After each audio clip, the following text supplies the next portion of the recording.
راستے بھر وہ باہر کے مناظر میں یوں گم رہی جیسے اس سے ضروری کام کوئی ہو ہی نہیں۔ عارضہ خانزادہ وقت سے اس کی پشت کو گورے گیا۔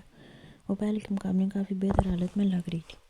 ایلف، نازک نے دانت پیس کر اسے مخاطب کیا، مگر وہ ٹس سے مس نہ ہوئی۔ وہ انہوں باہر کا منظر دیکھنے میں یوں مصروف تھی جیسے اس سے ضروری کچھ تھا ہی نہیں۔ آج پہلی بار کسی نے عارضہ خانزادہ کو یوں منہ پر اگنور کیا تھا، اور وہ یہ چٹانگ پر کی لڑکی جو اس کی اپنی بیوی تھی۔ اس کا میٹر ایک بار پھر گھوما اور وہ دوبارہ دانت پیس کر ذرا زور سے اسے مخاطب کیا، مگر اس نے تھوڑا سا اور مڑ کر اپنی پوزیشن چینج کر کے اسے مکمل طور پر نظر انداز کیا تھا۔ اب کی بار عارضک نے غصے اور اشتعال سے اس کا بازو دبوچ کر اسے اپنی طرف موڑا اور اس کی آنکھوں میں آنکھیں ڈال کر گورا، جس پر ایلف نے ماتھے پر بل لیے اسے دیکھا۔ کیا تکلیف ہے آپ کو؟ مجھے کہ مم نہیں لگنا، مجھے آپ کے منہ نہیں لگنا، اور خبردار آپ نے مجھے دوبارہ ہاتھ لگایا۔ میں مخاطب کرنے کی کوشش کی، میں ابھی مکمل بول نہ پائی جب عارضک نے سامنے کی جانب دیکھ کر ایک نظر ڈرائیور پر ڈالی اور دماغ سے ڈرائیونگ کرنے میں مشغول تھا۔ اس نے موقع دیے بغیر اس کے لبوں کو جھٹکے سے چوما، جس پر وہ کرنٹ کھاتی ہوئی بری طرح بکھلائی تھی اور ایک دم مچلنے لگی، جس پر لب دباتے مسکراتے عارضہ خانزادہ نے اس کا چہرہ غور سے دیکھا۔ یہ کیا بدتمیزی ہے؟ نہ میری جان، مت تھکاؤ خود کو، اس طرح تمہاری طبیعت بگڑے گی نا۔ اس لیے ریلیکس۔ تم نے کہا تم میرے منہ نہیں لگنا چاہتی۔ منہ تو میں نے لگایا نہیں تھا، اس لیے تمہاری بات کو مکمل کر دیا، اور اب میں سوچوں گا تمہاری دھمکیوں کس خاطر میں لاؤں کہ نہیں۔ اس نے اطمینان بھرا جواب دیا تھا۔ عارضہ آپ سے میں نے کہا نا مجھے آپ سے کوئی بات نہیں کرنی، اس لیے بہتر یہی ہے آپ مجھے واپس چھوڑیں۔ وہ اٹک کر بولتی اپنی بات مکمل کرنے کی کوشش کر رہی تھی کہ وہ ظالم بیچ میں ہی اس کی بات اچک لیتا تھا۔ نہ بیبی نہ، یہ تو پاسبل نہیں کہ تمہیں گھر چھوڑوں، کیونکہ تم میری بیوی ہو، شرعی بیوی، اور بیویاں اپنے شوہروں کے پاس ہی اچھی لگتی ہیں۔ اس لیے مت تھکاؤ خود کو اور چپ کر کے بیٹھ جاؤ، میں تمہاری کوئی بات نہیں سننے والا۔ وہ اس کی کمر میں ہاتھ ڈال کر خود سے لگاتا بولا کہ وہ اس کے دھکا دیتی پھر دائیں جانب مڑ کر باہر کے منظر دیکھنے لگی۔ وہ تو یوں پریٹینڈ کر رہا تھا جیسے ان دونوں کے بیچ سب کچھ ٹھیک ہو، جس پر ایلف کا پارا لمحہ بلمحہ ہائی ہو رہا تھا، جبکہ عارضہ خانزادہ نے اسے منہ بنا کر دیکھا جو بار بار اسے خود سے دور کر کے خود باہر کے منظر دیکھنے میں مگن تھی، اور اس وقت اسے یہ باہر کے درخت اور سڑکیں بھی زہر لگ رہی تھیں۔ کچھ دیر کی مسافت کے بعد گاڑی خانزادہ مینشن کے باہر رکی تو عارضک نے ایک نظر اس دشمن جان کی طرف ڈالی جو سیدھی ہو کر بیٹھ چکی تھی۔ وہ سمجھ گیا کہ ایلف کا ارادہ اسے زج کرنے کا ہے، وہ اب گاڑی سے باہر نہ نکلنے کی ضد کرے گی۔ اس نے ایک لمبی سانس کھینچی اور خود اتر کر نیچے آیا اور آ کر اس کی طرف کا دروازہ خود کھولا، مگر وہ اپنی جگہ سے ایک انچ بھی نہیں ہلی۔ باہر آؤ ایلف، وہ مدھم سے لہجے میں نرمی سے گویا ہوا، مگر وہ ڈھیل پیٹا سے مس تو دور کی بات وہ بولی تک نہیں۔ میں نے کہا باہر آؤ ایلف، نہیں تو میرے پاس دوسرا آپشن موجود ہے، تمہیں بازوؤں میں اٹھا کر لے جانے کا، پھر تم ہی شکایت کرو گی ہر بار زبردستی ہر بار اٹھا لینا۔ عارضک نے اسے اس کی ضد کے سائیڈ افیکٹ بتائے تو وہ تلملا اٹھی۔ خبردار مجھے ہاتھ لگایا تو مجھے کہیں نہیں جانا، دور ہیں مجھ سے، بات کرنی ہے تب تو یہیں کر لیں، اور مجھے واپس چھوڑیں۔ وہ اس کی طرف دیکھتی ہوئی چٹا کر بولی کہ عارضک نے دانت پیس ڈالے، نہیں لگا رہا تمہیں ہاتھ، اس لیے شرافت سے باہر آ جاؤ، ورنہ مجھے مجبوراً تمہیں ہاتھ لگانا پڑے گا ایلف۔ اب کی بار وہ بھی کسی کا لحاظ کیے بغیر دھاڑا کہ ایلف کی ریڑھ کی ہڈی میں سنسناہٹ سی دوڑ گئی۔ وہ بغیر چون چرا کیے باہر آئی اور اندر کی جانب چل دی۔ پیچھے عارضک نے اس کی پشت کو گھورا اور لمبا سانس لیتا آگے کی جانب بڑھ گیا۔ وہ اس سے مزید مغز ماری کرنے کی متحمل نہیں تھی، اس لیے سیدھے اپنے کمرے میں چلی گئی۔ یہ بار ملازمائیں اپنے کام میں مصروف تھیں۔ وہ کمرے میں آئی جہاں پورا کمرہ انہوز ویسے ہی پڑا تھا جیسا وہ چھوڑ کر گئی تھی۔ وہ چپ چاپ آ کر بیڈ پر بیٹھ گئی، جس کے پیچھے عارضک بھی اندر داخل ہوا اور دروازہ بند کر کے وہ اس کے مقابل آ کر کھڑا ہوا۔ Welcome back to your home honey, اس کے سر پر کھڑے ہوئے اس سے گویا ہوا تو وہ ناراضگی سے نم آنکھیں لیے رخ موڑ گئی۔ یہ میرا گھر نہیں ہے عارضہ خانزادہ، یہ محض آپ کی سلطنت ہے جہاں مجھے اپنی ضرورت کے مطابق لا کر کبھی بھی کسی بھی طرح پیش آ جاتے ہیں۔ میری حیثیت کا کچھ نہیں یہاں پر۔ وہ زہر خون لہجے میں گویا ہوئی تو عارضک نے زور سے آنکھیں مینچ کر خود کو پرسکون رکھنے کی کوشش کی۔ دیکھو ایلف، میں جاتا ہوں، میں نے تمہارے ساتھ بہت برا کیا، مجھے تم پر ہاتھ ہرگز نہیں اٹھانا چاہیے تھا، میں معافی چاہتا ہوں۔ مجھے ایک دفعہ تمہاری بات سن کر اس پر کارروائی کرنی چاہیے تھی، صحیح اور غلط کو جانچنا چاہیے تھا، لیکن جہاں میں غلط تھا وہاں تم بھی تو میرے بابا کی جانب سے غلط فہمی کا شکار رہی نا، جس کی وجہ سے تم نے کتنے غلط طریقے سے میرے بابا کو غلط القابات سے نوازا۔ اگر تم سے غلطی ہو سکتی ہے تو میں بھی تو بندہ بشر ہوں، مجھ سے بھی تو ہو سکتی ہے نا۔ اس بات پر وہ بات نہیں مکمل نہیں کر پائے جب ایلف نے ہاتھ اٹھا کر اسے روک دیا۔ مجھے اس وقت کوئی بات نہیں سننی، میرے سر میں درد ہو رہا ہے، مجھے ریسٹ کرنا ہے، لہٰذا آپ یہاں سے جا سکتے ہیں۔ وہ پیچھے تکیے سے ٹیک لگاتی بولی تو عارضک نے لب کاٹتے ہوئے اسے دیکھا۔ وہ جانتا تھا کہ اس کے اس دن کے برے اور ڈرانہ رویے سے بے تکلیف میں اور ناراض بھی، اس لیے اس کی طبیعت کا خیال کرتے ہوئے بغیر کچھ اور بولے وہاں سے اٹھا اور باہر کی جانب بڑھ گیا۔ بیچ وہ بے بس زر تکیے میں ٹکاتی بے آواز آنسوں سے رو دی۔ کچھ ہی دیر گزری تھی کہ ملازمہ کھانا لے کر کمرے میں آئی۔ وہ شاید کچی نیند میں تھی، اس لیے کسی کی آڑ پا کر فوراً آنکھیں کھولی۔ ملازمہ کے ہاتھ میں ٹرے دے کر اس نے فوراً اسے ہاتھ اٹھا کر روک دیا۔ یہ لے جو مم، مجھے نن نہیں کھانا، اپنے سر کو دو، وہی ٹھونسیں گے اپنے گھر کے کک کھانے۔ وہ اٹھے بغیر ہی تپ کر بولی تو ملازمہ نے اسے دیکھا۔ میم سر نے کہا ہے آپ یہ کھانا کھا لیں، ان کا آرڈر ہے کہ میں نے آپ کو کھانا کھلا کر میڈیسن دے کر جاؤں، ورنہ وہ غصے میں ہوں گے میم۔ وہ ڈری سے ملازمہ سے منت کرنے لگی۔ خیر عارضہ خانزادہ پر نہیں، لیکن اس ملازمہ پر اسے ترس آ گیا جسے شاید اس کے مطابق دھمکی ملی تو اوپر سے سونے پر سہاگا۔ عارضہ خانزادہ جانتا تھا کہ وہ نرم دل کی لڑکی کسی کو روتا یا سہما دیکھ نہیں سکتی، اس لیے ملازمہ کو جیسا کہا تھا اس نے ویسا ہی کیا اور وہ فوراً مان بھی گئی۔ اور یہ منظر باہر کھڑے عارضہ خانزادہ نے دیکھا تھا اور ایک فاتحانہ مسکراہٹ اس کے لبوں پر پھیلی تھی اور سکون کی لہر جسم میں داخل ہوئی۔ کم از کم وہ کچھ نہ کھا کر اپنی صحت تو نہیں بگاڑے گی۔ وہ اسے دیکھ کر نفی میں سر لاتا کسی ضروری کام سے باہر نکل گیا۔ واپس آ کر اسے اپنی زوجہ کو منانا بھی تو تھا۔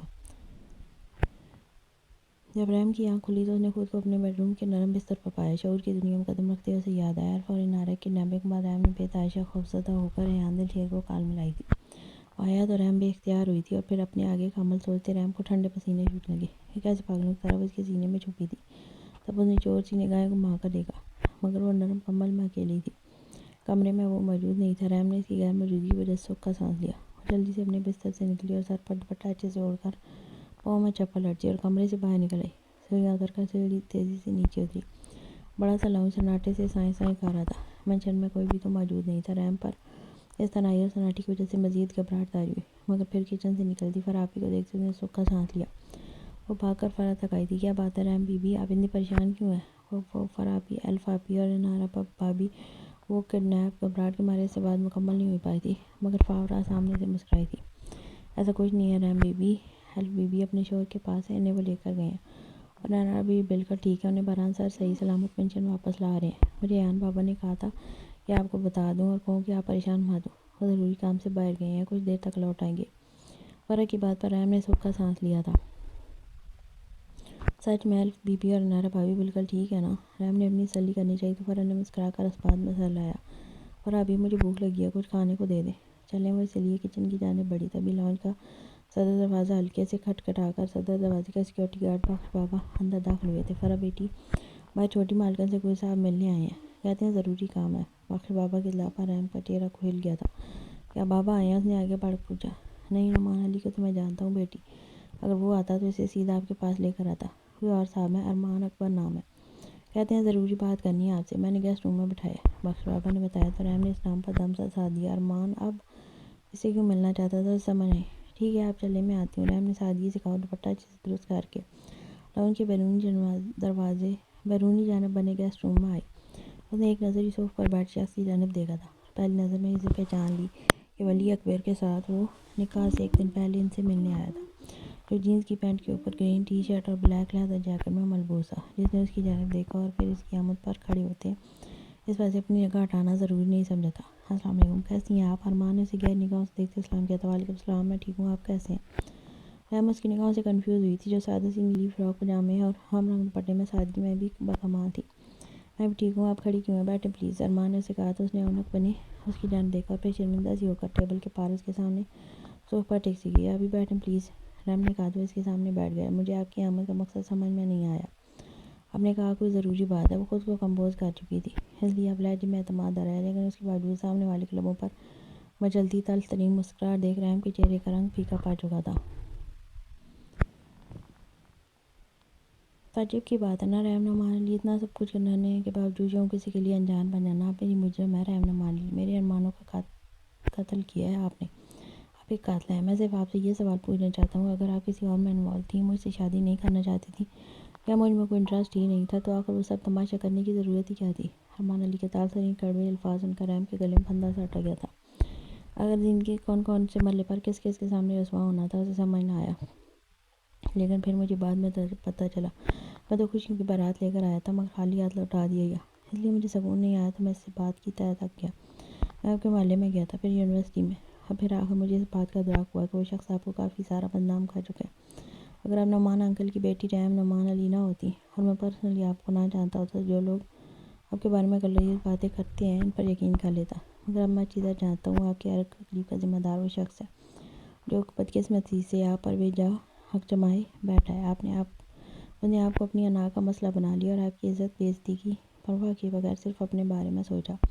وہ ایک کم ظرف، جابر اور ظالم شخص ہے جس نے جانے کیسے مگر انکل کو یقیناً بلیک میل کیا ہوگا، جس کی وجہ سے انہیں آپ کی شادی اس غیر ذمہ دار عادی نشئی شخص سے کرنا پڑی۔ رحم، میں یہاں آپ کے لیے آیا تھا۔ اگر آپ اس شخص سے خوش نہیں ہیں تو میں آپ کی مدد کر سکتا ہوں۔ میں بس اتنا کہنا چاہتا ہوں، آپ کو اس شخص کو زور زبردستی برداشت کرنے کی کوئی ضرورت نہیں۔ اگر آپ چاہیں تو اسے جان چھڑانے میں آپ کی مدد کر سکتا ہوں۔ ابھی وہ بول ہی رہا تھا کہ بے آواز آنسو بہاتی رحم کے منہ سے دل خراش چیخ برآمد ہوئی تھی۔ ایان کوئی ضروری کام نپٹا کر مینشن میں واپس لوٹا۔ وہ لاپرواہی سے اندر آیا تھا جب صدر دروازے کے گارڈ بخش بابا سے جو اطلاع ملی اسے سر پیر سلگا کر بزم کرنے کو کافی ثابت ہوا۔ اس کے چہرے کے نرم تاثرات ایک پل میں ہولناک صورت اختیار کر گئے تھے۔ وہ جس وقت چہرے پر وحشتناک پتھریلے سخت تاثرات لیے گیسٹ روم میں داخل ہونے لگا تو اس کے کانوں میں جو الفاظ سنے وہ اسے بھوکے شیر سے بھیڑیا بنانے میں ایک پل لگا گئے تھے۔ تبھی وہ اندر داخل ہو کر اس شخص پر بھیڑیے کی طرح جھپٹ پڑا تھا۔ بے تحاشا جاندار مکہ تھا جو ارمان کے چہرے پر رسید ہوتا اس کا گال نیلا کر گیا۔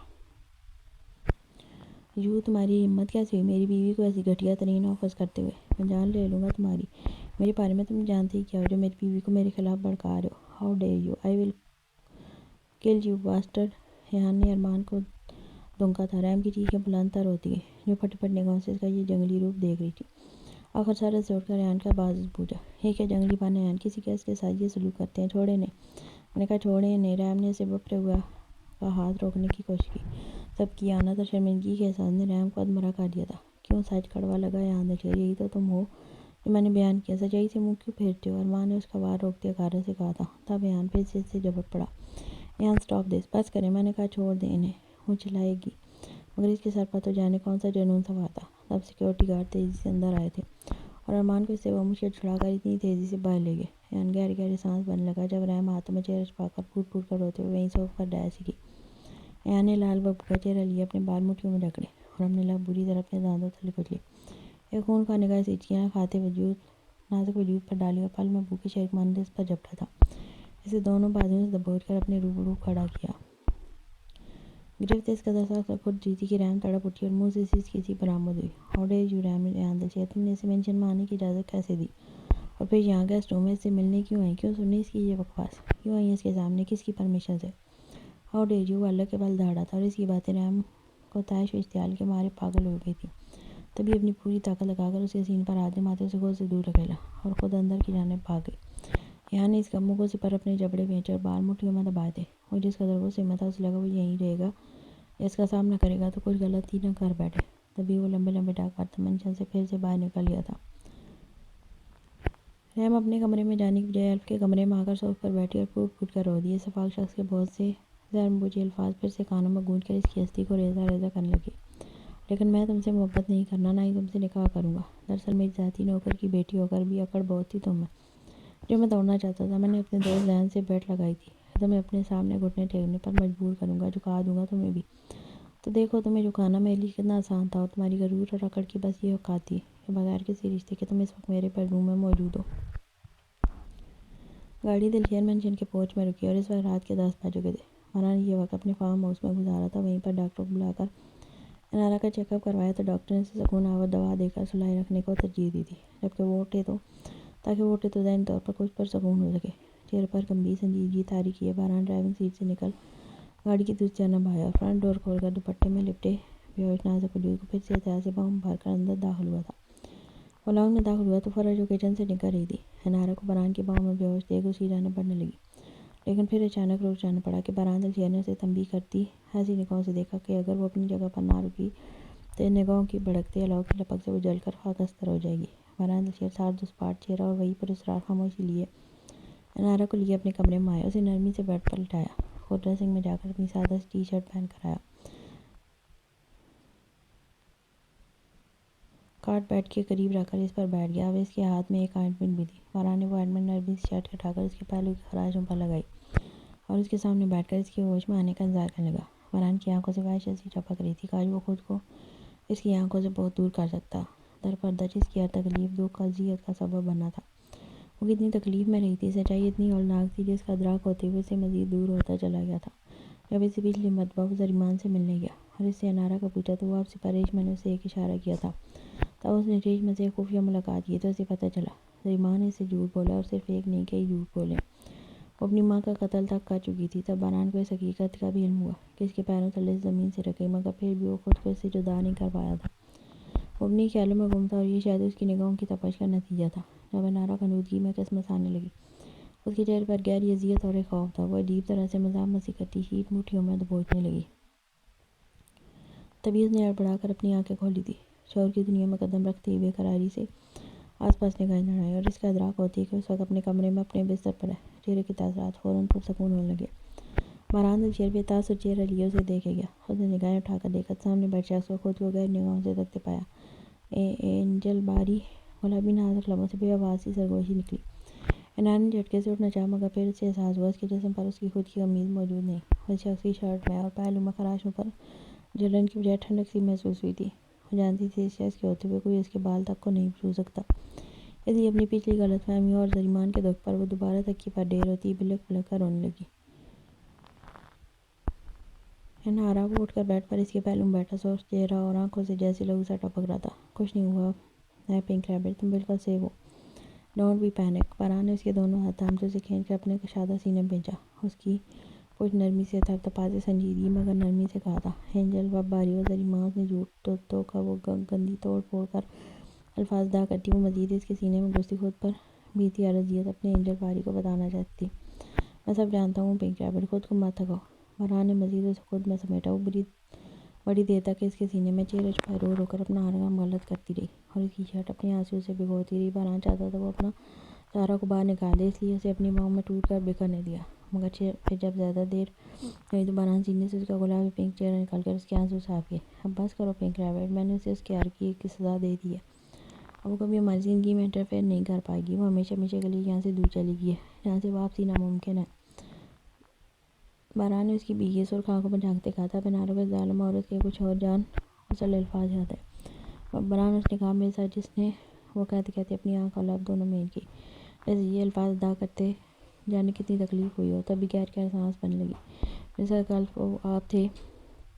وہ مشکل اپنا جملہ مکمل کر پائی، بس ایک مرتبہ اپنے اینجل باری کو منہ سننا چاہتی تھی کہ اس غلیظ عورت نے یہ بات جھوٹ کہی تھی۔ جملہ سمجھ کر بہت نامحسوس انداز میں بہران نے اس کے چہرے چھوتے اپنے ہاتھ اس سے دور ہٹائے تھے۔ اس نے سچ کہا، پارسل آ جاتا۔ یہ بات بہران نے اس کی آنکھوں میں دیکھ کر کہی تھی۔ انارا نے بے یقینی سے پٹی پٹی آنکھوں سے بہران کی آنکھوں میں جھانکا۔ یہ جھوٹ ہے، انارا نے چیختے زور زور سے نفی میں سر ہلاتے اس کی شرٹ مٹھیوں میں دبوچی تھی۔ تمہارے چیخنے سے حقیقت بدل نہیں جائے گی پنک ریبٹ، یہ سچ ہے، وہ درندہ میں ہی ہوں جس نے تمہارے۔ انارا نے اس کے لبوں پر اپنا ہاتھ جمایا تھا۔ اب بس کریں، جو جھوٹ مت بولے۔ وہ بے آواز بے تاشان سی باتیں اس کے دامن سے لپٹنا چاہتی تھی، مگر بہران نے جلدی سے اس کے ہاتھ کو اسے دور کیے، جیسے وہ اس نازک سی جان کے لیے کوئی اچوت ہو۔ سچ ہے، اٹل لہجہ تھا، لیکن وہ بے بس چلا۔ یہ حقیقت ہے، یہ انارا قبول کر لو۔ بے تاثر لہجہ۔ اس وقت بہران دلشیر کے چہرے پر اتنی اذیت اور تکلیف تھی جو انارا نے بھی اس کے چہرے سے ٹپکتی شدت سے محسوس کی تھی۔ انارا بستر سے اٹھ کر اس کی جانب بڑھنا چاہتی تھی کہ اسے رک جانا پڑا۔ ابھی وہ اس سے مزید کچھ کہتا کہ اس کے کمرے کا دروازہ بہت زور شور سے دھڑدھڑایا گیا۔ ایک روتی چیختی آواز نے بہران کے سر پر مینشن کی چھت گرائی دی۔ شان کو جب کہیں بھی سکون نہ آیا تو وہ 2 گھنٹے میں ہی واپس مینشن لوٹ آیا۔ اب بس ہو چکی تھی، وہ اس سے آج تفصیل سے بات کرنا چاہتا۔ وہ اپنی انا کے بت کو پاش پاش کر کے آج اپنا دل کھول کر اس کے سامنے رکھنے کا فیصلہ کر کے مینشن میں آیا تھا۔ اب اسے بتانا چاہتا تھا کہ اینجل نے اسے کس قدر ٹوٹ کر محبت کی ہے۔ وہ اس کی پچھلی تمام تر غلط فہمیوں دور کر سے معافی مانگ لینا چاہتا تھا۔ وہ جانتا تھا اس نے آج بھی جو کیا وہ بھی بالکل ٹھیک نہیں تھا۔ شدید غصے میں وہ سب کر تو بیٹھا تھا، مگر اب اس کا دعویٰ بھی کرنا تھا۔ تبھی وہ جلدی سے مینشن آیا۔ وہ اپنے کمرے میں آیا، وہ کہیں نہیں تھی۔ ایک گہری سانس بھری، پھر کچھ سوچا۔ ایلف کے کمرے میں ہوگی۔ ایلف کے کمرے کی جانب گیا، کمرے میں داخل ہوا، دیکھا وہ کمرے کے سوفے پر بیٹھی گھٹنوں میں چہرہ چھپائے زاروں پتھر رو رہی تھی۔ پورا وجود ہچکیوں سے لرز رہا تھا۔ نے ایک گہری سانس اپنے سینے سے خارج کی، جب جانے کیوں مگر ماتھے پر بالوں کا جال سا بچھ گیا کہ جلن اور رقابت کے احساس سے نہ چاہتے ہوئے بھی ازلی کو سعود کر آیا۔ یہ سوچ کر کہ وہ اس بے فضول شخص سے بکواس الفاظ کی خاطر اپنے قیمتی آنسو بہا رہی ہے۔ وہ قدم قدم چلتا اس کے بہت قریب آن پہنچا۔ رحم نے مخصوص آہٹ اور خوشبو محسوس کی، مگر سر نہ اٹھایا۔ رحم ایان نے پکارا، وہ خود میں سمٹ گئی، مگر کوئی جواب دینا ضروری نہیں سمجھا۔ تب ایان جو سوچ کر آیا تھا اس کے بالکل الٹ ہوا۔ اس کا میٹر ایک مرتبہ پھر سے گھومتا اس کے ضبط کا شیرازہ بکھیر گیا۔ اس نے جھٹکے سے اس کی کمر میں ہاتھ ڈال کر اسے اپنی جانب کھینچا تو رحم کے منہ سے سی برآمد ہوئی اور وہ ایک جھٹکے سے اس کے کشادہ سینے سے ٹکرائی تھی۔ کس چیز کا سوگ منا رہی ہو رحم یا آنچل شیر؟ وہ دانت پیس کر رویا تھا۔ تب اس کی سر پر جانے کون سا جنون سوار ہوا کہ وہ جلسی اس کے دست و گرباں ہو جاتی۔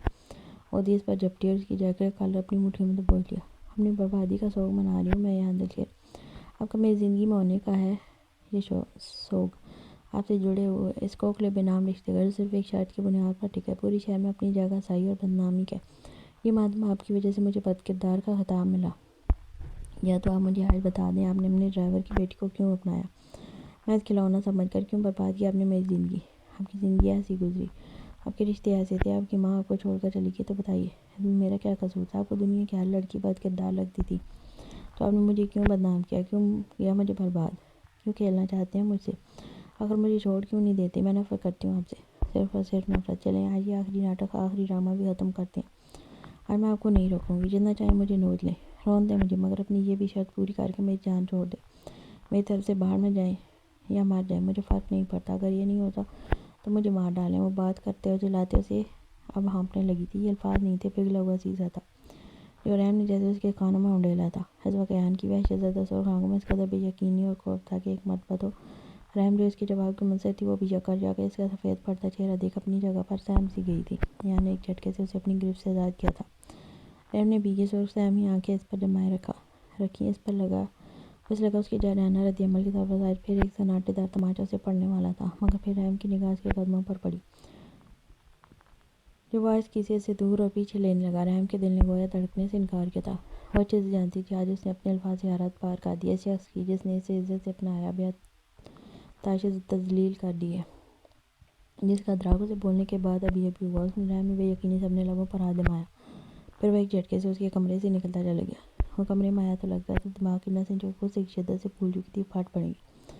ایان کو اپنا دل بند ہوتا اور سانسیں سینے میں پھنستی محسوس ہوئیں، یوں جیسے ابھی جان نکل جائے گی۔ سینے میں پھر سے درد سا اٹھنے لگا، زہریلے الفاظ کانوں میں تھوڑے سے برسانے لگے۔ اسے لگا اس کے کانوں سے خون رسنے لگے گا۔ اسے سکون چاہیے تھا، فی الحال نیند چاہیے تھی۔ وہ سونا چاہتا تھا تاکہ اسے اذیت سے چھٹکارا مل سکے۔ تبھی ڈریسنگ میں گیا، اپنی مخصوص جیکٹ کی اندرونی جیب کھنگال ڈالی۔ تبھی اسے اپنی مطلوبہ چیزیں ایک ریپر میں بند جیکٹ کے اندر بائیں جیب سے مل گئی۔ اس نے ریپر کھولا تو اندر نیلے رنگ کی ٹیبلٹس تھیں۔ اس نے ایک کے بجائے 2 ٹیبلٹ اٹھا کر اپنی زبان تلے رکھ لی، باقی کا ریپر یوں ہی لپیٹ کر جیکٹ میں رکھ دیا۔ وہ گہری سانس بھرتا باہر رہتا، پانی بھی نہیں پیا، اور پھر گھبراہٹ مزید اور شدت سے اضافہ ہوا تو وہ اپنی جیکٹ اتارتا ٹیرس میں چلا آیا۔ ایان بھی آواز اس کے لابے لے، اس خالی جگہ کو دیکھتے جہاں سے ابھی وہ گیا تھا۔ اسے یوں لگا جیسے اس نے خود کو ننگے سر سبزے سے راہ میں گھسیٹ لیا یا اس کے پیروں تلے زمین سے رکھی ہے۔ اچانک رحم کو لگا کہ جو پچھلے چند ماہ میں اس کے ساتھ ہوا وہ تو کچھ بھی نہیں تھا، نہ کوئی معنی ہی نہیں رکھتا تھا۔ اصل میں تو وہ اب تہی دامن ہوئی تھی، جیسے اس کا سب کچھ اجڑ گیا تھا، بکھر گیا تھا۔ رحم کے گلے میں پھندا سا اٹکا، اب جب کہ تمام غبار نکال چکی تھی، وہ احساس ہوا اس کا دل آج بھی اس کے لیے اس کی تکلیف پر بری طرح تڑپا ہے۔ رحم کو لگا اس کا دم گھٹ جائے گا یا اسے اگلی سانس نہیں لی جائے گی۔ اسے سکون نہیں آیا، وہ اس سے بات کرنا چاہتی تھی مگر خود میں ہمت نہیں پیدا کر سکی، اور پھر گہری شام سے رات تک وہ جلے پیر کی بلی بنی اس کمرے میں چکراتی۔ لیکن جب برداشت ختم ہوئی تو وہ اسے دیکھنے سے بات کرنے کے لیے اس کمرے سے نکل کر اپنے کمرے کی جانب آئی۔ اس نے آہستگی سے کمرے کا دروازہ کھولا اور اپنے پیچھے دروازہ لاک کر دیا۔ کمرے میں ملکہ جیسا اندھیرا تھا۔ اس نے ہاتھ مار کر مین لائٹ آن کی تو کمرہ روشنی میں نہا گیا، مگر اسے کہیں دکھائی نہ دیا۔ ایان، اس نے کمزور سی آواز میں اسے پکارا۔ چاروں طرف نگاہ دوڑائی تو بلیک جینز کے اوپر بلیک ٹی شرٹ میں اسے اس کی ایک جھلک ٹیرس میں نظر آئی۔ اس نے ٹیرس کی لائٹ بند کر رکھی تھی، اور اتنی شدید ٹھنڈ میں بغیر کسی جیکٹ یا شال کے اسے یوں ٹیرس میں بیٹھے دیکھ کے رحم کو جھرجھری سی محسوس ہوئی۔ وہ دھیمے قدم لیتی ٹیرس پر اس کی جانب بڑھی، ناراضگی اپنی جگہ۔ پہلے وہ اسے کھانے کا پوچھنا چاہتی تھی، اس کے بعد اپنے سخت الفاظ کی معافی مانگنے کا تہیہ کرتی۔ وہ ٹیرس میں قدم رکھ چکی تھی۔ ایان، اس نے اسے پکارا، وہ جو ٹیرس کے ٹھنڈے فرش پر ٹانگ زمین پر پھیلائے اور دوسرا گھٹنا فولڈ کیے بیٹھا تھا، اسموکنگ کر رہا تھا۔ اس کی پکار پر سیدھا ہوا مگر بولا کچھ نہیں۔ ایان، رحم نے اسے پھر پکارا اور پکارتے ہوئے ٹیرس کی لائٹ جلا کر اس کی پشت سے اس کے سامنے آئی، دم بخود رہ گئی۔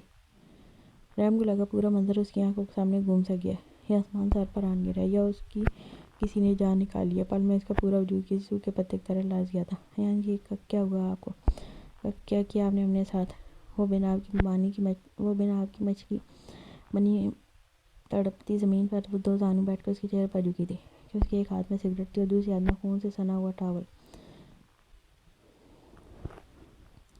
اس کے دائیں ناک سے تیزی سے خون بہہ رہا تھا جسے وہ ٹاول سے مسلسل صاف کر رہا تھا، اور رحم کے یوں تڑپ کر اسے مخاطب کرنے پر وہ تلخی سے مسکرایا تھا، مگر پھر سگریٹ ایک جانب اچھال کر رحم کی پچھلی گردن سے باہر پہنچ کر اس کا بھیگا چہرہ اپنے چہرے کے روبرو کیا۔ اس کی یہ حالت دیکھ وہ ہچکیوں سے رونے لگی۔ سنو، تم کھلونا تو کبھی نہیں رہی ایان دل شیر کے لیے، یا اگر تم سے کھیلنا ہوتا تو یہ بہت آسان کام تھا ایان دل شیر کے لیے۔ وہ بیٹ والی بات سرے سے جھوٹ تھی۔ میں نے ذہن سے بھی بیٹ والی بات اس لیے کی کہ وہ تم سے دور ہے، بہت دور۔ مجھے اچھا نہیں لگتا تھا کوئی تمہاری طرف دیکھتا۔ وہ تمہاری طرف متوجہ ہو رہا تھا۔ اسے تم سے دور رکھنے کو میں نے اس کے سامنے یہ بات رکھی اور کامیاب ہوا۔ میں چاہتا تھا کوئی تمہاری طرف دیکھ کے تک نہیں کہ محبت ہو تمہیں ایان دل شیر کی۔ میں نے تمہارے سانولے رنگ سے عشق کیا تھا، تمہاری ان کاجل بھری آنکھوں سے، تمہارے ہر نقش سے، تمہارے سائے سے، اور last but not the least تمہاری کمر سے۔ وہ کہتے ہوئے ہنستا تھا جس پر خود ہنسا ہو۔ تم نے ہی تو کہا تھا مر جاؤ، ایان نے کہا تو وہ بے تحاشا روتے ہوئے زور زور سے نفی میں سر ہلانے لگی۔ اس لیے اب مر رہا ہوں تو مجھے سکون سے مرنے دو، ادھر آؤ، آخری وقت میں میری باہوں میں رہو تاکہ اس دیوانے کو کم از کم سکون کی موت نصیب ہو جائے۔ ایان نے کہتے اسے اپنے سینے میں بھیجا اور دونوں ہاتھ سختی سے اس کی کمر پر باندھے۔ خدا کے لیے میرے ساتھ ایسی باتیں مت کریں، آپ کے بغیر میں مر جاؤں گی ایان، میں بھی زندہ نہیں رہ سکتی آپ کے بغیر۔ میں نے صرف اور صرف آپ سے محبت کی ہے ایان، آپ سن رہے ہیں نا، میں آپ کے ساتھ جینا چاہتی ہوں، اس لیے آپ مجھے چھوڑ کر کہیں نہیں جا سکتے۔ رحم نے چیختے ہوئے اس کی آنے بازو کا سار توڑنے کی کوشش کی مگر وہ ایسا نہیں کر پائی۔ ایان نے اس کے یہ الفاظ سنتے مسرور سے انداز میں آنکھیں موندی اور اپنی ناک سے بہتا خون صاف کرنے کو پل بھر کو اپنا سار توڑا جس سے وہ بجلی کی سی تیزی سے اس کے اعصاب سے نکلی تھی۔ میرے پاس رہو رحم، میرے قریب ہو۔ ایان نے اس کی کلائی دبوچی رکھی۔ اس کا سرخ و سفید چہرہ اس وقت پیلا پڑ چکا تھا جبکہ آنکھوں سے جیسے ابھی لہو ٹپک پڑے گا۔ آپ سمجھنے کی کوشش کیوں نہیں کر رہے؟ اتنا سارا خون بہہ رہا ہے، ہاسپٹل چلیں، اٹھیں جلدی کریں، آپ کو ابھی میرے ساتھ ہاسپٹل چلنا ہوگا۔ وہ پھر سے چیخی اور اپنی پوری طاقت لگا کر اسے اس کی جگہ سے ایک انچ تک نہ سرکا سکی۔ لیو اٹ رحم، ہاں کچھ نہیں ہوگا مجھے، یہ ابھی ٹھیک ہو جائے گا۔ تب تم قریب آ کر ذرا پھر سے مجھے وہی کہو جو ابھی تک تم نے کہا تھا۔ اس نے لاپرواہی سے کہا تھا مگر الفاظ بکھر گئے اور آنکھیں غنودگی سے بند ہونے لگی۔ رحم تو پہلے آواز پاختہ خود اس کے ساتھ گلی لیکن پھر اسے چھوڑ کر سرعت سے کمرے سے باہر بھاگی۔ وہ بے تحاشا رو رہی تھی۔ متورشی دوپٹے کا بھی خیال نہ کیا جو ایان کی مٹھی میں ہی رہ گیا تھا۔ وہ بھاگ کر باران کمرے کے باہر اور دروازہ تقریباً پیٹ ڈالا۔ باران بھائی باہر آئے، ایان کو کچھ ہو گیا، خدا کے لیے انہیں ہاسپٹل لے چلیں۔ اسے زیادہ جھٹپٹانا نہیں پڑا کہ پل میں دروازہ کھولتا باران کمرے سے باہر نکلا تھا اور رحم کی تو دھوالا دیکھ اس کے سینے میں بھی سانس ایک پل کو تو اٹک سی گئی تھی۔ کوئی لفظ ضائع کیے بغیر وہ تیزی سے ایان کے کمرے میں آیا، ساتھ فون پر ایک نمبر تیزی سے ڈائل کیا۔ رحم اس کے پیچھے لپکی۔ باران جب تک کمرے میں آیا ایان مکمل طور پر بے ہوش ہو چکا تھا۔ اس کے اوپر جھکا سامنے کا منظر دیکھ اسے صورتحال کی گمبھیرتا کا شدت سے احساس ہوا۔ کیا ہوا ہے یہاں پر؟ اس نے کوئی ٹیبلٹ لی ہے؟ کچھ ہوا ہے تم دونوں کے بیچ؟ باران نے ایان کا سر اپنی گود میں رکھتے سے پوچھا تو وہ زور زور سے نفی میں سر ہلانے لگی۔ مجھے کچھ نہیں معلوم باران بھائی، مجھے نہیں پتا انہوں نے کیا کیا، روتے ہوئے بتا رہی تھی۔ تب باران نے شدت سے اب سے اپنے جبڑے بھینچے کہ یہ اس سے پوچھنے کا وقت نہیں تھا کہ بیوی ہوتے ہوئے تمہارے ہوش کہاں گم تھے کہ اسے کسی بات کی خبر تک نہ ہوئی۔ اڑیے جا کر کوئی چادر اوڑھو، اس سے پہلے کوئی کمرے میں داخل ہوتا، باران نے دانت پیس کر اسے کہا تو رحم روتے ہوئے بکھلا کر ڈریسنگ میں بھاگے۔ کچھ ہی سیکنڈ میں باران کے پرسنل گارڈز کمرے میں داخل ہو چکے تھے، تینوں اسے اٹھا کر نیچے گاڑی تک لائے۔ تب رحمان اپنا عبایا پہنے اس کے پیچھے لپکی۔ اس کے پیچھے انارا بھی تھی۔ تب باران نے ہاتھ کے اشارے سے انارا کو ان کے پیچھے آنے سے منع کیا۔ تمہاری خود کی طبیعت ٹھیک نہیں ہے انارا، فرا اس کا خیال رکھنا۔ گڑیا تم ساتھ چلو۔ باران سنجیدگی سے کہتا گاڑی میں بیٹھا۔ تب باری انارا نے کچھ کہنا چاہا۔ انف انارا، اندر جاؤ، باران نے نارمل لہجے میں کہا تھا مگر الفاظ سخت سے تھے۔ کچھ ہی دیر میں وہ گاڑی دلشیر مینشن سے باہر غائب ہو گئی تھی۔ ایلف کو یہاں آئے 2 سے 3 دن ہو گئے تھے۔ وہ کافی دفعہ اسے گھر جانے کا بھول چکی تھی مگر وہ ڈھیٹ آدمی ایک کان سے سن کر دوسرے کان سے نکال دیتا۔ کہتا تھا جو مرضی حکم کرو، بس گھر سے جانے کا مت بھولنا۔ آج وہ کافی دفعہ اسے منانے کی بھی کوشش کر چکا تھا مگر وہ اپنی ضد کی پکی تھی، مانتی ہی نہیں تھی۔ کہتی تھی تب خیال نہ آیا جب اسے تھپڑ مارا، کمرے سے نکال کر اندھیرے میں بند کر دیا، تب تو یقین نہیں کیا، تب اپنے اس سو کالڈ چچا کی بات پر یقین کیا تھا۔ تب پارثر وہیں چپ ہو جاتا اور اس کی خواہش کا احترام کرتے ہوئے اسے مزید تنگ کیے بغیر وہاں سے نکل جاتا، لیکن روز کوئی نہ کوئی چھوٹی موٹی کوشش کرتا اور اس کی انہی کوششوں کا نتیجہ تھا کہ وہ آہستہ آہستہ پگھل رہی تھی۔ اب بھی وہ بہت آرام سے اس وقت اپنے کمرے میں بیڈ پر تکیے سے ٹیک لگائے بیٹھی تھی جب اعظم خانزادہ کمرے میں داخل ہوا، جس پر اس نے کڑوا سا منہ بنایا، جسے نوٹ کر کے وہ دل ہی دل میں مسکرایا اور دھیمے دھیمے قدم لیتا اس کی جانب آیا اور آ کر اس کے سامنے بیٹھا۔ کیسے طبیعت ہے زوجہ محترمہ؟ وہ اسے نظروں کے اثار میں لیتا ہوا بولا تو اسے دیکھنے سے کتراتی ہوئی سائڈ پر دیکھنے لگی۔ میں ٹھیک ہوں، میں اتنے دن میں اس میں یہ تبدیلی آئی تھی کہ وہ بظاہر بیزارگی سے ہی صحیح مگر اس کی بات کا جواب ضرور دیتی تھی جو کم از کم اس کے لیے کافی تھا۔ گڈ، کھانا کھایا تم نے؟ اس کے بال سنوارنے کے لیے اس نے ہاتھ بڑھایا۔ کل نے خود اپنے ہاتھوں سے اپنے چہرے پر آتی آوارہ لیٹ پیچھے کر دی، جس پر رازق نے ہاتھ روک لیا۔ کھا لیا تھا، روکھا سا جواب دیتے ہوئے اس نے کہا تو وہ گہری سانس بھر کر آئے گا میرے بغیر ہی۔ اس نے آئی بروز گائے۔ مم میں نے آپ کا کاٹھے کا نہیں اٹھایا ہوا، بھوک لگی تو کھا لیا کھانا۔ دوبارہ اپنے روح کی پی کھلائی میں واپس آتے ہوئے تڑک کر بولی، تو اسے گھور کر آ گیا۔ اب یہ کچھ زیادہ بدتمیزی ہو رہی ہے الف، میں تم سے جتنے پیار سے بات کر رہا ہوں تم اتنی میرے سر پر چڑھ رہی ہو۔ اب کی بار وہ تھوڑا سخت لہجے میں گویا ہوگا تو وہ پل بھر کو سیدھی ہوئی، مگر پھر اپنی ڈٹھائی پر قائم رہی۔ تو آپ کا کیوں مخاطب ہو رہے ہیں مجھ سے؟ ارزق خانزادہ مم بات کریں مجھ سے، مجھے چھوڑ کیوں نہیں دیتے؟ وہ مکمل بات نہ کر پائی جب بری طرح ڈالا۔ بس بہت ہو گیا الف خانزادہ، میری ہزار کوشش کے باوجود مجھے تمہیں منانے میں ناکامی ہو رہی ہے۔ اس کی کیا وجہ ہے الف؟ یہ کہ تم نے مجھ سے کبھی محبت کی ہی نہیں، یہ کہ اپنی تمام تر پرخواش اور دشمنی بھلا کر صرف ارزق خانزادہ نے تم سے محبت کی تھی۔ اب مجھے لگتا ہے تمہیں میرے لیے یہ تو جذبہ چھو کر بھی نہیں گزرا۔ اگر تمہیں مجھ سے محبت ہوتی تو کم از کم مجھے خلا کا نوٹس نہیں بھیجتی۔ ایسا ہی ہے نا؟ بلال ہنکارہ آنکھیں چہرے پر سرد اثرات سجائے الف کے پیروں تلے زمین سے کھا گیا۔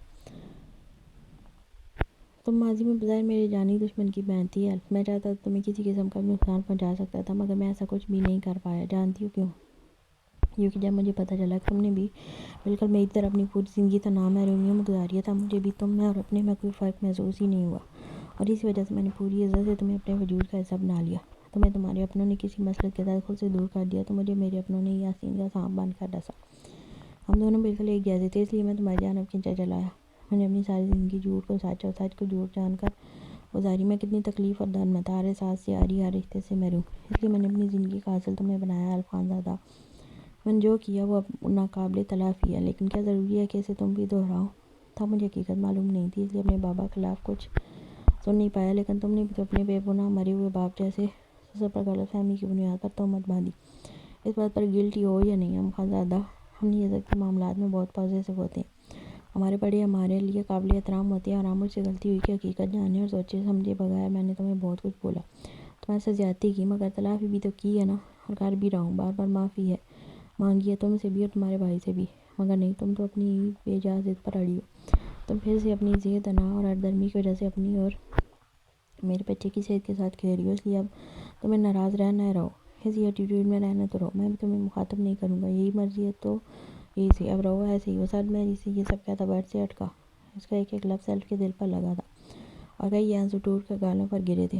اس کی وحشت زدہ لال انگاریں اسے بہت کچھ کہہ رہی تھیں، وہ کتنا ٹوٹا ہوا تھا اسے احساس ہو گیا تھا، مگر وہ صرف اپنا رونا رو رہی تھی، اس کا تو خیال ہی نہیں آیا۔ ابھی وہ اٹھ رہی تھا کہ اچانک اسے اپنی بائیں طرف سینے میں ہولناک سا درد محسوس ہوا، وہ سر گھومتا ہوا محسوس ہوا، اچانک ٹھٹک کر رکا، لمبے سانس لیا۔ الف جو اسے دیکھ رہی تھی اس کی یہ حالت دیکھ جیسے جان ہلک آئی، وہ فوراً بیڈ سے اتر کر اسی طرح بڑھی۔ ارزق اس کی حالت دیکھ کر اس وقت صحیح معنوں میں جلد کو اپنی جان جاتی ہوئی محسوس ہوئی تھی، تبھی اس کے سینے پر اپنے ہاتھ رکھے۔ ارزق کیا ہو رہا ہے؟ آپ کو چھوڑو مجھے، وہ درد سے بے حال ہوتا اسے خود سے پیچھے کرنے لگا۔ ارزق پاگل مت بنیے، آپ کو درد ہو رہا ہے؟ کیا ہو رہا ہے؟ کوئی ہے؟ ارزق آنکھ کھولے وہ گھبرائی ہوئی ہے اس کے ہاتھ رب کرنے لگی، جبکہ وہ لمبے لمبے سانس لیتا غنودگی میں جانے لگا۔ دروازے پر ہونے والے دستک کو سن کر سلطان صاحب نے باہر آ کر دروازہ کھولا، مگر پھر دروازہ کھولنے پر جو سامنے کھڑی ہستی انہیں نظر آئی، انہیں دیکھ کر سلطان صاحب کو حیرت کا جھٹکا ضرور لگا کہ وہ یہاں ان کے دروازے پر کسی کو بھی توقع کر سکتے تھے سوائے ضیاء کی ماں عالیہ بیگم کے، جو دروازے میں اس وقت اپنی ازلی کروپر سے نہیں کھڑی تھی، مگر ان کے پاس دو تین گارڈ ہاتھوں میں ڈھیروں سامان لیے کھڑے تھے۔ السلام علیکم، آپ باہر کیوں کھڑی ہیں؟ اندر آئیں، سلطان صاحب نے جھجکتے ہوئے کہا، اور دروازے سے ہٹ کر انہیں راستہ دیا۔ وعلیکم السلام، عالیہ اندر داخل ہوئی، اور ان کے اشارہ کرنے پر گارڈ نے وہ سامان وہاں لے جا کر سین میں رکھا اور انہیں قدموں واپس چلے گئے۔ یہ سب کیا ہے؟ سلطان صاحب نے کچھ کہنا چاہا۔ کچھ خاص نہیں، آپ لوگوں کے لیے کچھ تحفے طائف اور دلہنان کے لیے کچھ سامان ہے، میں اپنے بیٹے کے سسرال آئی تھی، خالی ہاتھ آنا مناسب نہ لگا۔ نپت اللہ سا لہجہ تھا سلطان صاحب کو، ان کے اس انداز سے حیرت ہی ہو رہی تھی۔ وہ ان کے ساتھ ڈرائنگ روم میں آئیں، تب نورین کی امی بھی وہاں چلی آئیں۔ بڑی بات تھی کہ عالیہ نے بھی اچھے سے ملی تھی، اپنی غرض اور پیش با قیمتی چیز کی خاطر انسان ذرا سا جھک بھی جاتا ہے، یہ ان لوگوں نے سن تو رکھا تھا، آج دیکھ بھی لیا۔ دیکھیں، آپ لوگ اچھے سے جانتے ہیں کہ ہمارے بچوں کے بھی شدید قسم کی غلط فہمی کی وجہ سے لڑائی جھگڑے چل رہے ہیں، بچے تو ہیں ہی نا سمجھ، اب ہمیں ہی سمجھداری کا مظاہرہ کرتے ہوئے ان کے حق میں اچھے فیصلے لینے ہوں گے، یہ تو آپ لوگ بھی نہیں چاہیں گے کہ آپ کی بچی کی زندگی غلط فہمی کی بنیاد پر خراب ہو، وہ بھی اس مرحلے پر جب وہ خود ماں بننے والی ہے۔ اس لیے میں آپ چاہتی ہوں کہ ہم بڑے مل کر یہ مسئلہ اپنے طریقے سے حل کریں۔ ضیاء کے دوست ایان کو تمام ثبوت دے کر میں نے ہی بھیجا تھا، تاکہ ذوالنورین کی تمام غلط فہمی دور ہو جائے، اور یقیناً آپ سب لوگوں کو غلط فہمی بھی دور ہوگی۔ اس لیے میں نورین کو گھر واپس لے جانے آئی ہوں۔ ٹیرس لہجے میں گفتگو کرتے عالیہ بیگم نے ٹو دا پوائنٹ بات کی۔ سلطان صاحب اپنی بیگم کی جانب دیکھ کر رہ گئے۔ یہ سچ تھا، یعنی 1-2 دن پہلے یہاں سمائرہ کے ساتھ کچھ ویڈیوز ان کی فورینسک ٹیسٹ رپورٹ کے ساتھ آیا تھا، اور سب کچھ لا کر ذوالنورین کے حوالے کیا تھا۔ اس دن سے وہ خاموش سی رہنے لگی تھی، نہ کچھ ڈھنگ سے کھا پی رہی تھی، نہ پہلے کی طرح ہنسی بولتی تھی، ایک جامد سی چپچی سی لگی ہوئی تھی۔ سلطان صاحب اور ان کی بیگم بھی سارے ثبوت دے کر زیادہ سے کافی شرمندہ ہوئے تھے، اس لیے ان کے آنے کا شدت سے انتظار کر رہے تھے، مگر وہ نہیں، اس کی جگہ عالیہ بیگم آئی تھی۔ لیکن یہ پیش قدمی بھی اچھی تھی۔ لیکن آپ کو نہیں لگتا ضیاء کو خود بھی نورین کو لینے آنا چاہیے تھا؟ نورین کی ماں نے جھجکتے ہوئے کہا تھا۔ کیا فرق پڑتا جب خود ضیاء کی ماں یہاں آ گئی ہے؟ ضیاء بھی نورین سے اتنی ناراض ہے جتنا کہ وہ، کیونکہ جب کوئی مسئلہ درپیش آیا میرے بیٹے نے ہر قدم پر نورین کا ساتھ دیا، اس پر اعتبار جتایا، تو آخر نورین نے اسے بے اعتبار کر کے کیوں ناراض کیا؟ عالیہ بیگم کا لہجہ جتاتا تھا۔ سلطان صاحب کو شرمندگی ہوئی، اس لیے مسئلہ اسی میں ہے کہ نورین میرے ساتھ چلے۔ جب دونوں میاں بیوی ایک دوسرے کی آنکھوں کے سامنے ہوں گے تو پھر اپنے مسئلے مسائل بھی خود ہی سلجھا لیں گے۔ عالیہ بیگم بول کر خاموش ہو گئیں۔ سلطان صاحب نے ان کی بات کی تائید میں اسباب میں سر ہلایا۔ کھڑکی سے باہر دیکھتی ہوئے اس وقت گہری سوچ میں تھی۔ جس دن سے ضیاء ادر سے اس کا جھگڑا ہوا تھا، اس بے مہر شخص نے پلٹ کر اس کی جانب رخ تک نہ کیا تھا۔ وہ جا کے اس کی طبیعت کے بارے میں ہی پوچھ لیتا۔ نورین نے ظاہر نہ ہونے دیا، مگر وہ اس کے لیے دن رات روئی تھی۔ اس ظالم کی محبت تھی جو اس کے رگ و جان میں بسی اب آری کی طرح اسے اندر سے چی رہی تھی۔ جب ضیاء یہاں سے گیا، اگلے 2 دن بعد ہی ایہان اور سمائرہ اس کے پاس آئے تھے۔ سمائرہ نے صرف 2 ویڈیوز دکھائی تھی، ایک اوریجنل تھی تو دوسری اس کی چیپ کاپی، جسے ایڈیٹنگ کر کے اس کے سامنے کسی اور ہی رنگ میں پیش کیا گیا تھا جس میں اس کا ضیاء تھا۔ ویسے تو وہ اگر تب بھی ٹھنڈے دماغ سے اسے غور سے دیکھتی تو بآسانی پتہ چلتا کہ ایڈیٹنگ والی ویڈیو اوریجنل نہیں ہے اور اسے چھیڑ چھاڑ کی گئی ہے، مگر نورین نے ترنت اکتر اس ویڈیو پر اعتبار کرتے اپنے اور ضیاء کے بیچ موجود اعتبار، بھروسے اور محبت کے رشتے کی دھجیاں بکھیر دی تھیں۔ ایہان کے پاس دونوں ویڈیوز کی فورینسک بھی موجود تھی، تمام ثبوت اس کے سامنے تھے۔ اور پھر سمائرہ نے اس کی وہ کلاس لی کہ شرمندگی کے مارے اس کا رو رو کر برا حال ہو گیا۔ تب سے وہ منتظر رہی کہ وہ اس سے رابطہ کرے گا، کیونکہ اگر اس نے ایہان کو اپنی بے گناہی کے ثبوت دے کر بھیجا ہے تو اس کا یہی مقصد رہا ہوگا کہ نورین اس کے پاس واپس چل جائے۔ مگر اس نے نہ کوئی کال کی، نہ میسج، نہ خود اپنی شکل دکھائی۔ تب نورین کو اندازہ ہوا کہ وہ کیسے اس شخص کو پوری طرح توڑ چکی ہے، کیسے اپنی بے اعتباری سے شخصی احساسات اور جذبات کو کچلتے پوری طرح اس رشتے کو رون چکی ہے۔ وہ اپنی جگہ اتنی شرمندہ تھی۔ رابطہ تو ذوالنورین نے بھی اس سے کرنے کی کوئی کوشش نہیں کی، اور اب ایک دوسرے کے لیے بے ناب مچھلی کی مانا تڑپ تو رہے تھے، مگر دونوں نے اپنی اپنی انا کے علم بلند کیے ایک دوسرے سے رابطے کی کوشش نہیں کی تھی۔ وہ جو اب اپنے کمرے میں بند صوفے پر بیٹھی کسی غیر مرئی نقطے کو گھور رہی تھی، اپنے کمرے میں داخل ہونے والی ہستی کو دیکھ پل بھر میں شاکڈ ہوئی۔ نورین اپنی جگہ سے اٹھ کر کھڑی ہوئی تھی۔ عالیہ بیگم قدم قدم چلتے اس کے پاس آئی تھی اور اس کے سوگوار ملگے سے انگلیوں کو بغور دیکھتے جہاں افسوس ہوا وہاں چہرے پر ناگواری بھی چھائی، جبکہ نورین امید کر رہی تھی وہ پھر سے اسے کڑوی کسیلی سنانے، اپنی جیت کا جشن اس کے سامنے منانے آئی ہیں، مگر ان کے اگلے الفاظ نے سچ مچ نورین کو دھچکا لگایا تھا۔ انہوں نے بڑے بڑے 2 شاپنگ بیگ اس کے بستر پر رکھے تھے۔ جلدی سے تیار ہو جاؤ، میں تمہیں لینے آئی ہوں، اور یہ تم نے اپنا کیا حلیہ بنا رکھا ہے؟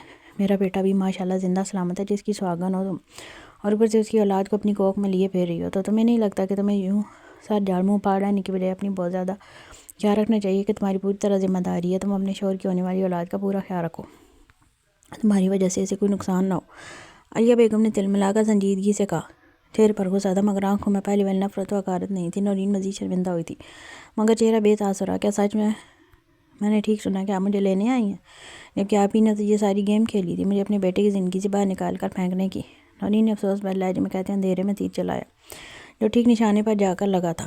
ہاں، وہ سب میں نے کیا تھا، جس پر کم از کم تم سے تو میں کوئی بات نہیں کرنا چاہتی۔ ہاں، اگر میرے بیٹے نے مجھ سے پوچھا تو وہ میرا اور اس کا معاملہ ہے، اور ایک بات تمہاری تو بیوی کہ اسی کی خوش فہمی کو اپنے دل میں پالنے کی ضرورت نہیں۔ یہاں میں تمہارے لیے نہیں آئی، یا میں تمہاری محبت میں مری نہیں جا رہی، بلکہ اپنے بیٹے کی اولاد اور اپنے خاندان کے وارث کی خاطر مجبور ہو کر یہاں آئی ہوں، اور تمہیں اپنے بیٹے کی زندگی میں قبول کر رہی ہوں۔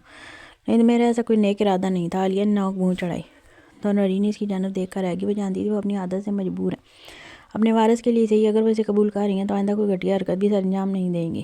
ویسے بھی نورین نے اب کی بار ان کی سازشوں کو ناکام کرنے کا مستقل حل بھی ڈھونڈ لیا تھا، مگر اس کے باوجود اس کی نگاہوں میں اپنے بے بس ماں باپ کے غمزدہ چہرے گھومتے نظر آئے، جس کی وجہ سے آزاد پریشان تھے۔ وہ اپنا گھر بھی خراب نہیں کرنا چاہتی تھی، نہ ہی اتنی سی عمر میں اپنے ماتھے پر طلاق یافتہ کا ٹھپا لگا کر اپنے ماں باپ پر بوجھ بن سکتی تھی۔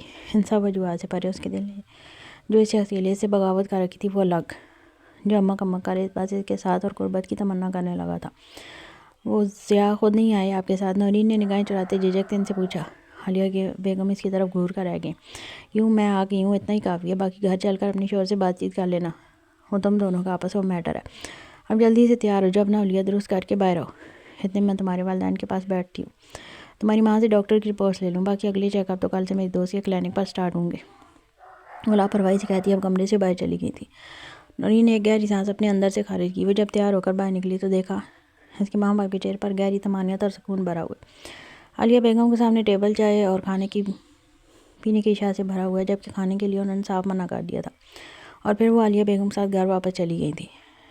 وہ اس وقت ڈائننگ ہال میں حیدر صاحب اور عالیہ بیگم کے ساتھ ٹیبل پر بیٹھی کھانا کھا رہی تھی. اس کے سامنے کٹے ہوئے فریش فروٹ سے بڑی پلیٹ پڑی تھی اور عالیہ اور حیدر دونوں ہی اصرار کر کے وہ انہیں کھلا رہے تھے. پھر دفعتاً ڈائننگ ہال میں ایک جانی پہچانی خوشبو کا ریلا سا داخل ہوا تو نورین کا دل کانوں میں دھڑکنے لگا.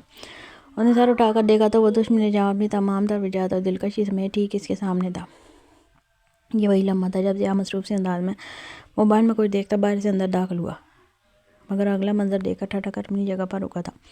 وہ اتنے دنوں بعد ٹھیک اس کے سامنے تھی، اور نہ صرف حیدر صاحب بلکہ عالیہ بیگم بھی اس کی چونچلیں اٹھا رہی تھی. یہ منظر کافی ناقابل یقین تھا، مگر یہ تاثرات چند پل کے لیے ہی تھے. اسی وقت اس کا چہرہ سرد و سپاٹ ہوا، جسے حیدر صاحب نے بھی شدت سے محسوس کیا. السلام علیکم. اس نے سب کو مشترکہ سلام کیا تھا. نورین کو اس کے سرد و سپاٹ نگاہیں اور بے تاثر چہرہ دیکھ کر دھچکا سا لگا تھا. اسے لگا وہ بے مہر آدمی اسے اپنے گھر میں دے کر آپس کی تمام رنجشیں بھلا کر اس کی جانب قدم بڑھائے گا، مگر یہ صرف اسے لگا تھا، ایسا ہوا کچھ نہیں تھا. نورین کا دل جیسے دھڑکنا بھول گیا تھا. اس کے سپاٹ چہرہ دیکھ گلے میں آنسوؤں کا پھندا سا اٹک گیا. دم گھٹتا، سانس لینا 2 بار ہو گیا تھا. اور ضیاء کھانا کھاؤ، وہاں کیوں رک گئے؟ عالیہ بیگم نے اس کا سڑا ہوا چہرہ دیکھ اسے خوش دلی سے مخاطب کیا تھا. نہیں، ابھی مجھے بھوک نہیں ہوگی تو کچھ کھا لوں گا، ابھی فریش ہونا ہے مجھے. وہ کہتے پلٹنے والا تھا مگر پلٹ نہیں پایا. پاپا میں نے کھا لیا، میں آرام کرنا چاہتی ہوں. بہت اچانک وہ لال پبو کا چہرہ لیے اپنی جگہ سے اٹھی تھی، مگر اتنی تیزی سے ہوش و خرد سے بیگانہ ہو کر زمین بوس ہو جاتی جب ضیاء نے لپک کر اسے گرنے سے بچایا اور اپنے بازو میں تھاما تھا. نورین. ضیاء نے بے قراری سے اسے پکارا. حیدر اور عالیہ بھی گھبرا کر اس کے پاس آئے، مگر اب وہ اس کی یہ بے قرار آواز سننے کے لیے ہوش میں نہیں تھی. ضیاء نے اس کا کمزور وجود جس میں زڈیاں سی گلی ہوئی تھیں بازوؤں میں اٹھایا اور اسے اپنے کمرے میں لایا. خواب کی سی کیفیت تھی، وہ نیم غنودگی میں تھی. تب اس نے دیکھا وہ جو کھڑکی کے پاس کھڑا تھا اب قدم قدم چلتا اس کے قریب آیا، بہت قریب. وہ بیڈ پر پہلے اس کے پہلو میں بیٹھا. ضیاء کی بے قرار نگاہیں اس کے چہرے کا ایک ایک نقش چوم رہی تھی. اس کے چہرے اور نگاہوں میں اس وقت وہی الوہی جذبات جن کی لپک جنوں خیزی اور دیوانگی سے نورین کو اپنی جان جاتی محسوس ہوتی تھی.